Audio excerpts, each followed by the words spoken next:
तरह शंकर मीणा की पीट पीट के हत्या की गई है और हत्यारे जिनकी संख्या 1 दर्जन से ज्यादा थी और उसके साथ पुलिस उनको एस्कॉर्ट कर रही थी और पुलिस ने बजरी के जो 3 ट्रैक्टर थे, 2 को इन तीनों के पास रसीद थी, 2 ट्रैक्टर चले गए।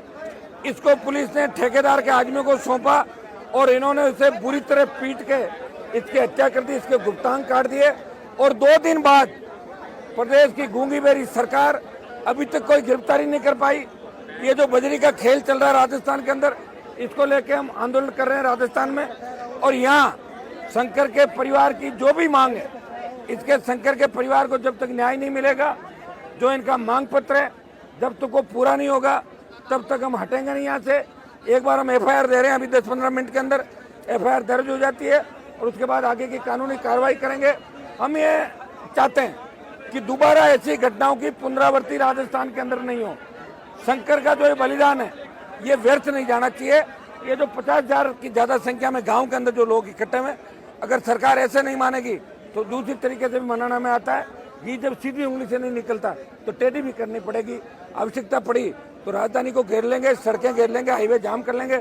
इस परिवार को न्याय दिला के ही हम दम लेंगे। इसके सारे हत्यारे गिरफ्तार हो। पीड़ित परिवार को जो मुआवजे की मांग ये लोग कर रहे हैं, जो नौकरी की कर रहे हैं, जो पुलिस का सिस्टम बजरी के साथ मिला हुआ है, उनके सस्पेंशन से काम नहीं होगा।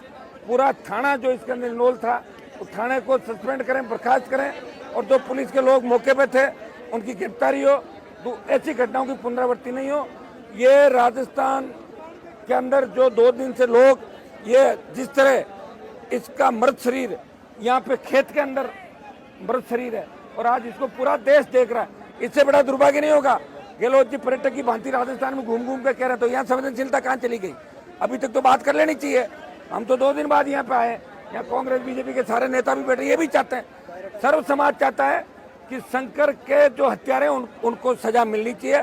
हम 302 में किसी को झूठा नहीं पहुंचाना चाहते, लेकिन हत्या जो मौके पर हत्यारे थे, जिनकी वजह से हुई और जिसके नाम जो लीज धारक है वो भी इसके अंदर मुलजिम बनेगा। और उसके इशारे पे पहले भी धमकाया किया गया और यहाँ पे टोंक के अंदर पहले भी कई तरह के मामले बजरी माफिया द्वारा किए गए। बाड़मेर के अंदर हत्या हुई, टोंक, सवाई माधोपुर, करौली और अब कोलाइट के अंदर रोज आप देख रहे हो कि किस तरह माफिया राजस्थान के अंदर हावी है। सरकार के अंदर बैठे लोगों के साथ पार्टनरशिप कर ली, जगह जगह अधिकारियों के साथ पार्टनरशिप कर ली। और ये बजरी का खेल राजस्थान के इतिहास का सबसे बड़ा खेल है। ईडी की एंट्री कैसे हो ये भी हम करेंगे, ईडी दफ्तर का घेराव भी करेंगे और इस मामले को भी पेपर लीक का प्रकरण जिस तरह ईडी में गया, ये बजरी का खेल भी ईडी के अंदर जाएगा। पर ठेके यहाँ के निरस्त हो, ये भी यहाँ से भिजवाएंगे हम प्रशासन से कि ठेके निरस्त करें, बजरी की छोटी खाने लोगों को आवंटित करें और सस्ती बजरी राजस्थान के लोगों को मिले। अभी हमारा एक ही मुद्दा है कि शंकर के जो हत्यारे हैं वो तुरंत गिरफ्तार हो, सारे जितने भी है, चाहे वो पुलिसकर्मी हो, चाहे ठेका कर्मी हो, चाहे लीज धारक हो, उनकी गिरफ्तारी की हम मांग करेंगे। लीज धारक के खिलाफ लगातार आप आवाज उठा रहे, सरकार कार्रवाई क्यों नहीं कर रही लीज धारक के खिलाफ? सरकार पैसे लेती है ना लीज वालों से। पहले भी सरकारें पैसे लेती थी, अभी सरकार पैसे ले रही है।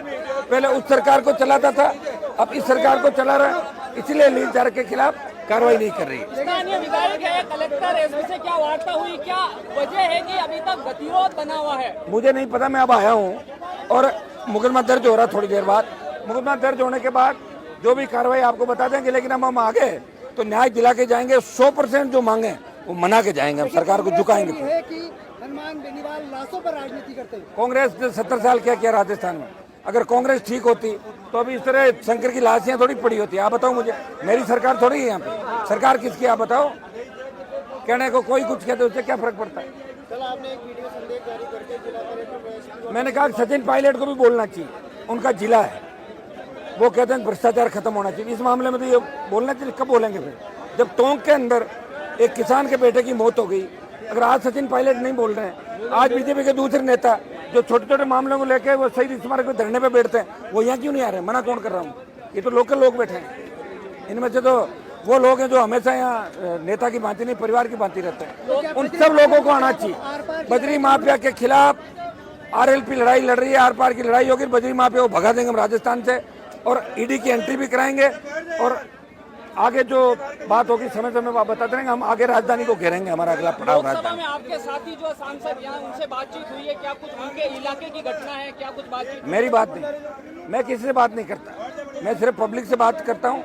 और या कोई किसी पीड़ित को न्याय दिलाने की बात करता हूँ, उससे ही बात करता हूँ। मैं सिर्फ कांग्रेस बीजेपी को नेताओं को याद दिलाता हूँ जो रोज ये कहते हैं कि किसान के लिए होना चाहिए, जवान के लिए होना चाहिए। तो किसान के बेटे की लाश 2 दिन से पड़ी है, परिवार टकटकी लगा के सरकार की तरफ देख रहा है। क्या उनका खून नहीं खोल रहा उन नेताओं का? वो कब बोलेंगे? 4 महीने बाद तो चुनाव है, फिर बोलने कौन देगा उन लोगों को? हर जगह हनुमान बेनीवाल थोड़ी जाएगा। टोंक में टोंक के नेता बोलेंगे, सवाई माधोपुर में सवाई माधोपुर के नेता बोलेंगे, धौलपुर में धौलपुर के बोलेंगे।